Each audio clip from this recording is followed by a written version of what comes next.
নির্বাচন তো ঐক্যমত নির্ভর করবে। মান্না ভাইরা বঙ্গভবনে যায়, মান্না ভাইরা প্রধান উপদেষ্টার বাসায় যায়, উনি ডাকে, উনি একটা কথা বলেছে, আপনারা আসলে আমার সাথে থাকলে আমার সাহস বাড়ে, আপনার চলে গেলে আমি একা হয়ে যাই, ভয় পাই। 250-টিরও বেশি ডিজাইন অপশন নিয়ে ওয়ালটন স্মার্ট ফ্রিজ, বোঝে আপনার প্রয়োজন। কথাটা কি খুবই মিনিংফুল। হ্যাঁ, এই জন্য আপনি বৃষ্টিরে ভয় করে ভোট দিবেন না, পরীক্ষারে সামনে রেখা ভোট দিবেন না, এগুলো কিসের ইঙ্গিত? এসব করেন না, এসব না করা ভালো। বৃষ্টি এলো ভোট দরকার হলে ভোট 3 বার করেন, সংস্কার 4 বার করেন, 8 দিনে করেন, 15 দিনে করেন, সব দলের মতামত নিয়ে, এটা আমার মত না, সব দলের মতামত নিয়ে। কিন্তু এইসব বৃষ্টির কথা করে ভোট দেরি করেন না। ম্যাপ দেন, রোড যেরকম দিবেন রোডও দিয়ে দেন, সোজা হিসাব।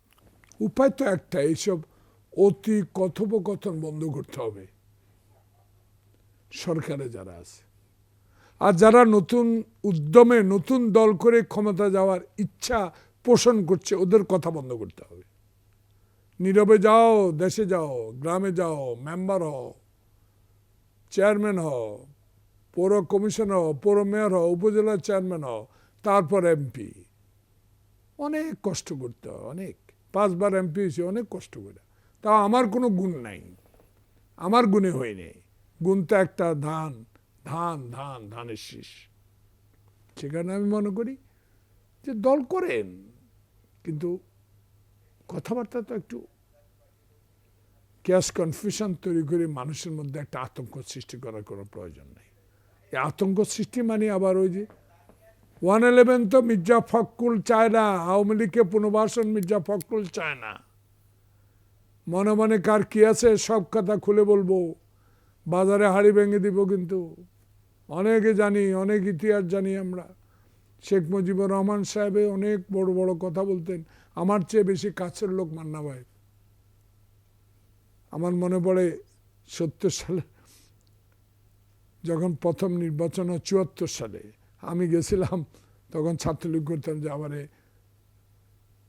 নমিনেশন দিয়ে কয়, বাচ্চা বলাকে নমিনেশন দেব।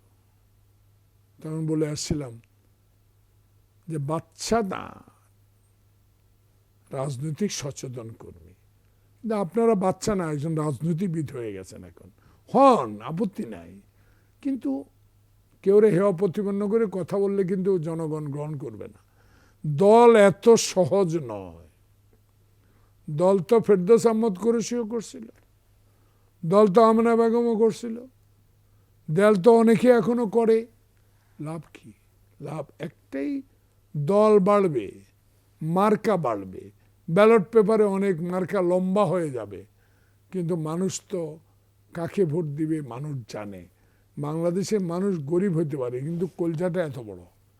দেখেন না আপনি, আগরতলায় সামান্য একটু আক্রমণ করছে, মনে করলো কি অবস্থা হইল। আজকে দেখেন আমাদের বিজেপির এক অধিনায়ক বলে দিছে, I am enough to fight with BJP. শক্তি আছে, সাহস আছে। কারণ আমরা গরিব হইতে পারি, কিন্তু আমাদের কথা কলিজা অনেক বড়। সেখানে আমি মনে করি যে বাংলাদেশের ইতিহাসে হিন্দুস্তানের কাছে আমরা কৃতজ্ঞ 71 সালের স্বাধীনতা। কিন্তু দেখেন 71 সালে মান্না ভাইরা মনে পড়ে সেদিন ওসমানী সাহেব কোথায় ছিল, কেন সারেন্ডারে আসেন না? এত অস্ত্র, এত গোলা বারুদ কোথায় গেল? এগুলোর হিসাব নিকাশও তো দেন না। বিজয় দিবস পালন করেন, বিজয় নাকি হিন্দুস্তানের আর্মির, বিজয়াঙ্গ মুক্তিযোদ্ধার না। আরে মুক্তিযোদ্ধারা পথ না দেখালে, ট্রেনিং না দিলে আপনি পথও চিনতেন না। সেখানে মানে এইসব কথা অনেক জবাব দেওয়ার সময় আসছে। এই জবাব দেওয়ার অতি কথনের জন্য শেখ মুজিবুর রহমান যেরকম বলতো, কোথায় সিরাজ শিকদার, আমি শুধু ডানে চোর, বামে চোর, কম্বল চোর, গোলাম মুস্তফা 6 কোটি কম্বল আসলো, আমার কম্বলটা কোথায়? ইতিহাস।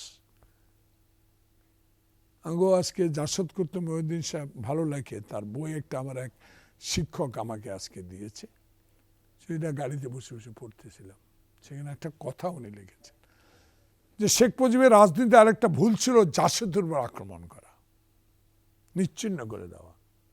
আর জাসদে যদি মানে হোম মিনিস্টারে বাড়ি ঘেরাও করতে যাবে, এমন একটা অতিরঞ্জিত প্রোগ্রাম করাও ঠিক হয়েছে কিনা। সেখানে আমি বলতে চাই যে বাংলাদেশের ইতিহাস সব জানে। আসাদের মৃত্যুবার্ষিকী, আসাদের সেগুলো মনে রাখতে হবে, বা অন্যের ভাষা আন্দোলনের কথা মনে রাখতে হবে, 69-এর গণ আন্দোলন কথা মনে হতে হবে, ডক্টর মিলনের কথা মনে হইতে হবে। সেখানে আমি শেরে বাংলার বই মাঝে মাঝে বই পড়ি, গাড়ির মধ্যে বই রাখি, ট্রাফিক জ্যামে সময় কাটে। আমি একটা কথা বলেই শেষ করতে চাই। শেরে বাংলায় কি ফজল হক সাহেব যখন কলকাতা থেকে স্টিমারে আসতো, তখন স্টিমার চলতো, উনি বরিশালে নামার আগে একজন দৌড়ায়, স্টিমার থেমে গেল, স্যার সব গজব গজব। কি হলো রে? আজকে আজাদী পত্রিকা আপনার বিরুদ্ধে যা লেখা লিখলো না, রে আমার দেশের মানুষ সব পড়তে পারে না, পেপার এসে পৌঁছবে না। অতএব গুণী ব্যক্তিদের গুণের কথা মনে রাখতে হবে। আমরা অস্বীকার করি না শেখ মুজিবের অবদান, কিন্তু শেখ মুজিব অতি কথনে শেষ হয়ে গেছে। আর এমন জন্ম দিয়ে গেছে শেখ মুজিব, তার জন্মদাতা লোকগুলো আরো শেষ করে দিছে। তার উদাহরণ 16 বছর, তার উদাহরণ এজলাসে লাথি মারা, তার উদাহরণ বিচার মানি তালগাছ আমার, হাইকোর্টের সামনে ময়লা ফেলা। এইসব ইতিহাস তো মানুষ ভুলবে না। দেখেন বিডিআর মিউটিনিটির একটি উদাহরণ, কিভাবে আমাদের এই অফিসে ওগুলো শেষ করলো।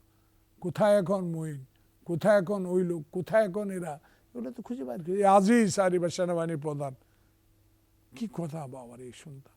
তো এইগুলোর জন্য মনে করি যে রাজনৈতিক কর্মী হিসেবে অহংকার করি না, আল্লাহর কাছে দোয়া করি বাংলাদেশটাকে সুখে থাকুক, আগামী প্রজন্ম যেন এইসব ইতিহাস পড়ে পড়ে রাজনীতি শিখে। এত বিজ্ঞ রাজনীতিবিদ, দেখুন আমি ওনার সাথে কোনো দ্বিমত পোষণ করি না আজ পর্যন্ত।